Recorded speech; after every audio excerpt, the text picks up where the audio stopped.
Good evening, Otsukaresamadeshita. I'm glad to have you back. Welcome to Shitake News. It is 1:29 a.m., the year of our Lord 2020. And first off, Otsukaresamadeshita, what does that mean? It's a Japanese term that we say whenever it's like saying job well done. And I'm not sure what you're doing today or what you did since the last time you were here, but whatever you did, well done for your work. Good job. And glad to have you back. And typically that's how it's meant. We're going to start off with light story. Well, kind of light stories. Start off with Justice. What I mean Justice is the title. Justice Sotomayor. It's strange. She's the only Latina one. And she's the one I have the most difficulty pronouncing her name. But they're talking about the Supreme Court. Lately they're being pushed to see a lot more cases than usual. Normally, the Supreme Court has more than enough time, and they can work on these at their own pace. But lately, they've been pushed to start knocking these out, and for good reason. Do you want to know why they're being pushed so hard? Because they're dealing with rulings from Clinton era, from 1999, and they don't like They don't want to, basically. But some of these things have been waiting for a long time, literally 20 years.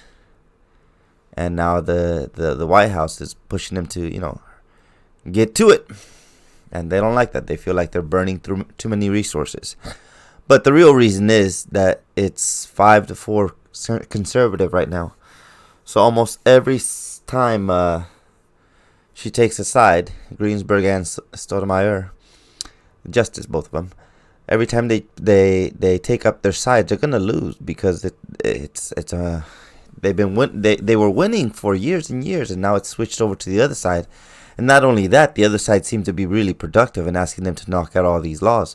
So I think the public charge, he implemented this. This was a law implemented during Clinton times, and all the Democrats back in that day were all for it, but times have changed, and now it's not very profitable to be to continue supporting it. And basically, what it is, if you're going to come to the U.S., you have to show that you're not going to rely on the government to support you, that you're going to be kind of self-sufficient, that you're going to, contribute or provide for yourself. And if it looks like you're going to go straight into government support, immigration has the right to deny you entry.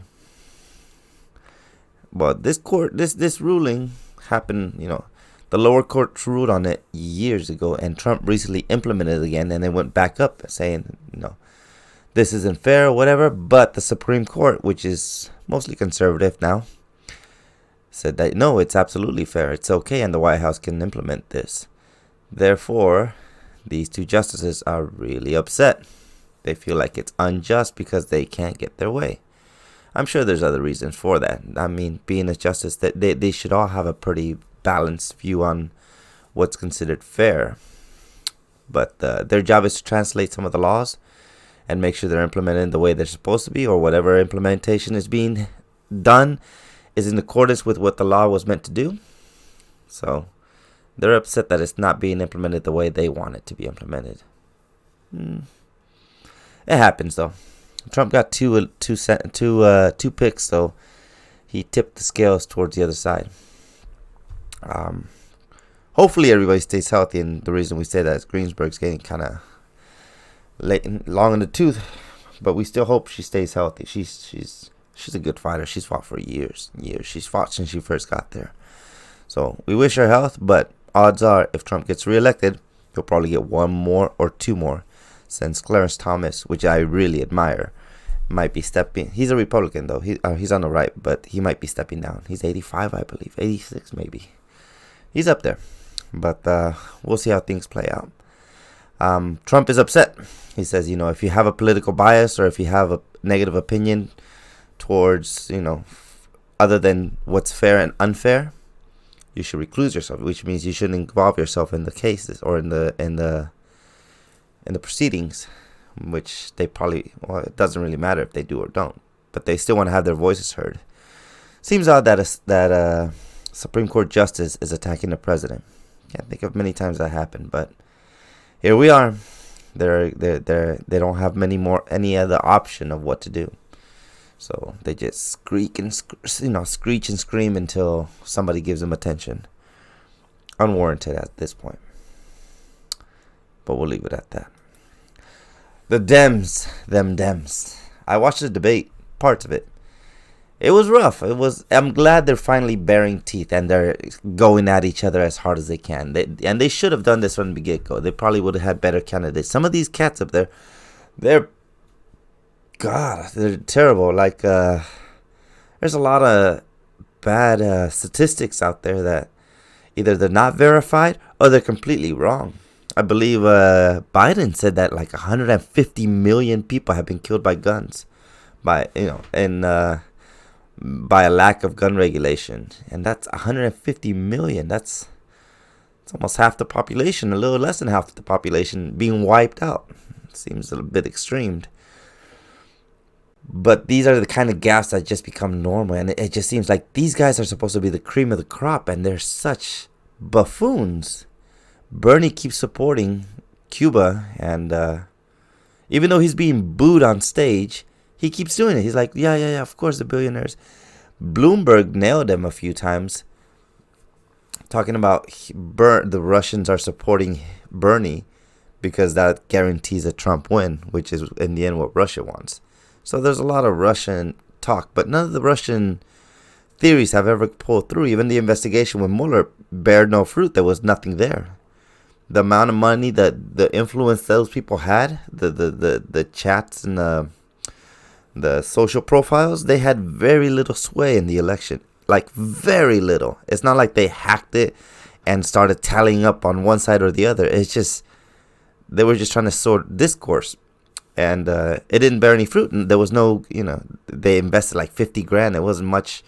They couldn't make a difference with that little money. I mean, Bloomberg is spending $124 million in one day here this March. So 50 grand can't do much out there. But it was chaotic. It was fun to watch. They started screaming at each other. They started going at each other. They put their hands up, but it didn't matter much because they still went off each other. And they were still bitter about the last debate. So they kept bringing up questions from the other debate. Like, oh, by the way, I just wanted to add this. And the question about Syria, that healthcare shouldn't be privatized or shouldn't be, it was fun to watch. I'm glad they're going at it. Bernie, I think, came out on top. But that's not saying much. That's like saying, oh, that guy was the best elementary school baseball player in the whole school. I was like, well, that's not saying much at all. It means, they'd make a good running mate, maybe, but none of those were really presidential material. Biden is in trouble. This South Carolina is probably going to be his last chance to really make an impact. If he comes out ahead, which he might, then he'll have a foot to stand on. But if he doesn't, then I don't even know why he's still in the race. He keeps making these misstatements here and there. I think he was running for Senate yesterday.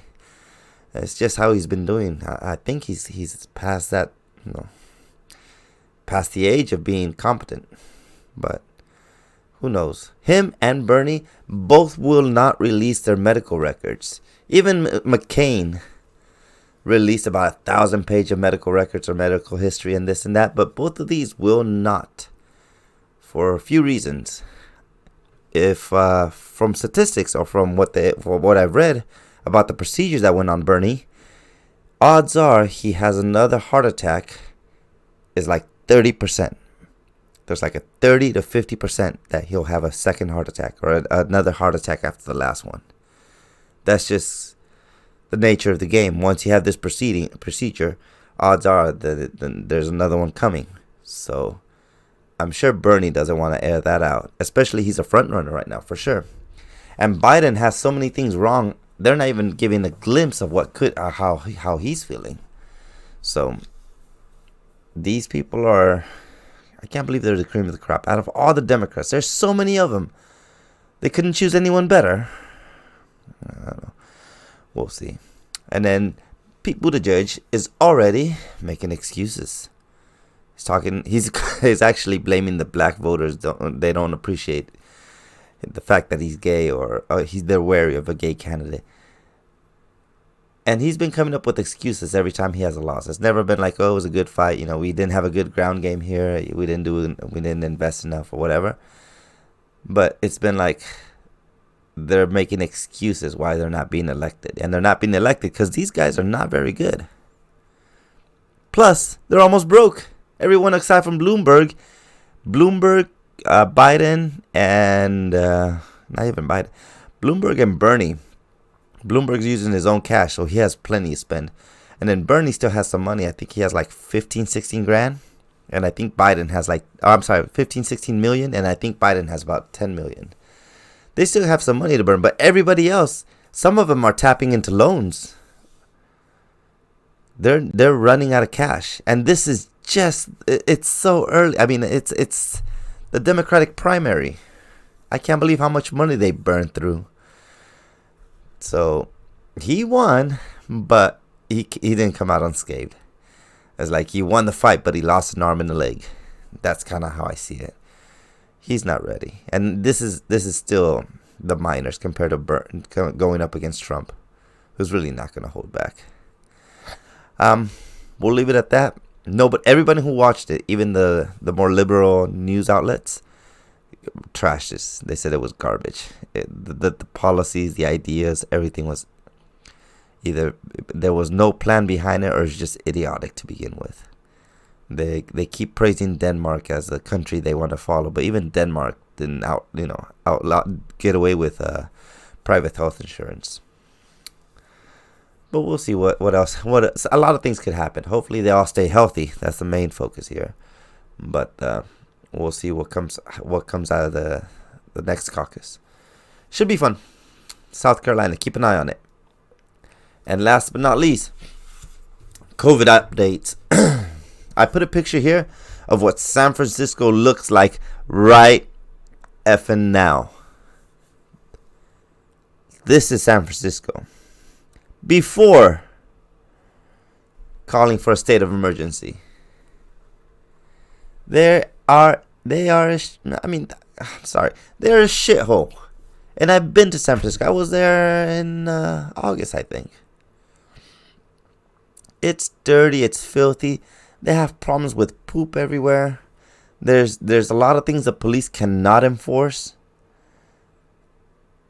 If there's a chance of the outbreak, if there's a chance of somebody being sick in that area, it's just gonna spread like a wildfire. They are not prepared to run the city normally, let alone with the virus floating around. So of course they're gonna call for an emergency. But I think it should have been under emergency for years now. They've literally been a shithole. I hate to say it because it's my back home. I mean, it's a short drive from my home, but it's a god awful place. The food is great though. God, that's the only thing I'm sad about. But they started a state of emergency. But it gets worse. Now, the virus itself, we might be okay. Everybody might pull through. But people aren't taking into account that there's 50 factories in certain ports in China. And they have to have a minimum of 2 masks issued to each employee. Therefore, about 5 factories out of the 50 really are opening up for business on the regular. There's going to be delays in normal supplies to the U.S. Big companies who store things in bulk, such as like Walmart, any of those big retailers that have like they sell in bulk. They don't normally store a lot of things. They don't normally keep like warehouses full of materials because their actual retail establishment acts like a warehouse.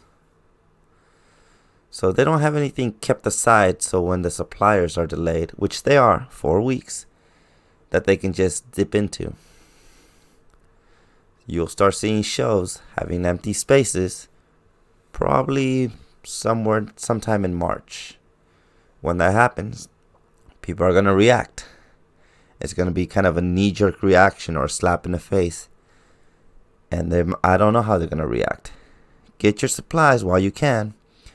I've heard of people struggling to buy the masks in, I think this was Arizona, a few states. They're having trouble finding the mask. And even when they do find them, they're really expensive. Go ahead and buy a few. And if you really don't need it, you can sell them back over here to Asia, because we definitely need them. So you might be able to flip them for $1 or $2. But at least have them handy. You don't want to be in this situation when things hit. Their stocks, the White House is trying to control the panic, trying to keep the stocks from rocking too much, and they bounced back today. I give them credit. The stocks went up 400 points. That's almost half the loss they had yesterday. That's good damage control, and I believe there's a plan in place to make sure stocks still stay up, because it gets harder if money, if there's a big loss of money or a big loss of value or a big loss of, if there's more losses than necessary, it makes everything that much harder. Yeah. The one thing that will affect you are the deliveries from China. Factories are not open. A few ships that had medical supplies for our hospitals turned back because they're going to take care of their own people before they take care of us. And people are calling for a state of emergencies. Take care of yourself, because you can't trust anyone else to do it. And that's my advice to you. And I hope in the long run you heed my advice and you feel that less worried about this situation.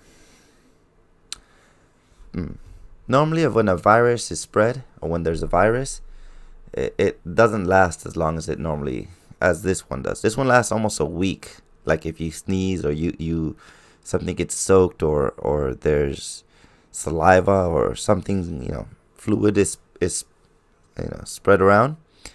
This one lasts about a week before the virus actually dies. So that's a long time to have a contaminated area. Many people believe it was meant to be an offensive thing, something that's meant to spread around, meant to contaminate. Somebody might have designed this to do what it's supposed to do. How it was released was probably the big mistake. But how it's acting, I don't think it's a mistake. I think that's how they wanted it to act. A lot of supplies as well. Again, supplies are going to be delayed. We don't make medicines in China, but we do get raw materials from them. So don't buy everything on the shelf, but do have enough handy to take care of yourself. We'll leave it at that. Let's get some of this to everyone. Thank you for listening. If you have any comments or questions, please feel free to message me, email me, whatever. Leave comments and I'll respond to everything. Have a good night. Let's get some of this.